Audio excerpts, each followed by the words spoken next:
गडहिंग्लजमध्ये भाडेकरूंना घरकुलाचा दिलासा.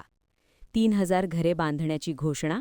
मंत्री हसन मुश्रीफ यांनी शब्द पाळला. दिवसेंदिवस वाढण्याला महागाईमुळे सर्वसामान्यांचे कंबरडे मोडले असून घरभाडे भरत संसार चालवणे कठीण झाले आहे.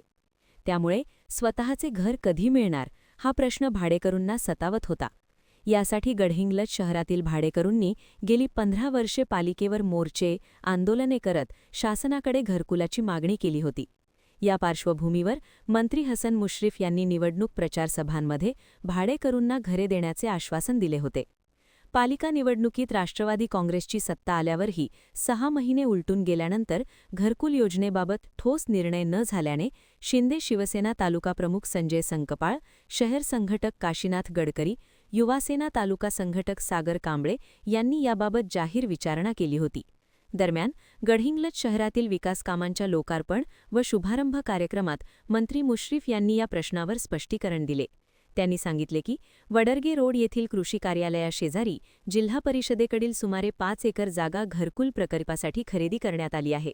या जागेवर घरकुल बांधण्यासाठी डीपी प्लॅनचा नकाशा अंतिम टप्प्यात असून लवकरच कामाला सुरुवात होणार आहे. तसेच नगरसेवकांनी मुंबईत पाठपुरावा करून प्रकल्प लवकर पूर्ण करण्याचे आदेश देण्यात आले आहेत. गडहिंग्लज शहरातील बेघर व भाडेकरूंना दिलासा देण्यासाठी सुमारे 3,000 घरे उभारण्याची घोषणा मंत्री मुश्रीफ यांनी यावेळी केली. त्यामुळे भाडेकरूंना मोठा दिलासा मिळणार असल्याची अपेक्षा व्यक्त होत आहे. महान कार्य न्यूजसाठी प्रकाश ऐनापुरे, चंदगड. त्यानंतर आपल्या शहरात राहणाऱ्या आणि अनेक लोकांना स्वतःची घरं नाही, ती 3,000 घरं बांधून देण्यासाठी जागा नव्हती. आपण जिल्हा परिषदेची शेतीची जागा जी आपलं ग्राउंड आहे त्याला लागूनच 5 एकर मिळवण्याचा प्रयत्न केला, ते मिळवण्यात आली. आणि मी आता मुख्याधिकारी गुंडू पाटील, राजू खंडगावे, आपले उपनगरांना विनंती करेन की आपल्याला डीपी प्लॅन अंतिम टप्प्यात आलेला आहे, त्याचे नकाशाचं काम सुरू आहे, त्याचा पाठपुरावा केला पाहिजे. मुंबईला तुम्ही आलं पाहिजे.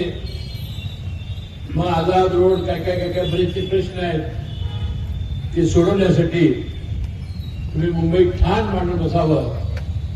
मी या विभागाचा लोकप्रतिनिधी सगळे प्रश्न आणि या घरकुलांच्या 3,000 लाभार्थ्यांचा त्या घरात जाऊन ढवतोपर्यंत मी स्वस्थ बसणार नाही, अशा प्रकारचा आशावाद त्या ठिकाणी प्रकट करतो. त्याशिवाय झोपडपट्ट्याचं नियमितीकरण, सिद्धार्थ